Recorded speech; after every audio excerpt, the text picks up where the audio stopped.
So in today's video we discuss how to create a straight ruler symbol using keyboard shortcut. For doing this, first you turn on the number lock key. So this is the number lock in your computer keyboard, and this is the alt key. You must press and hold this alt key. Don't remove your finger from this alt key. So you must open Microsoft Word, MS Office, and after that you can try this. You must type here 1282007.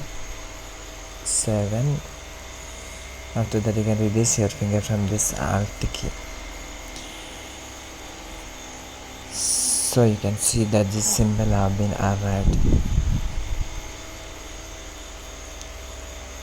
That is, we have created a straight ruler symbol on keyboard using the shortcut Alt 128207.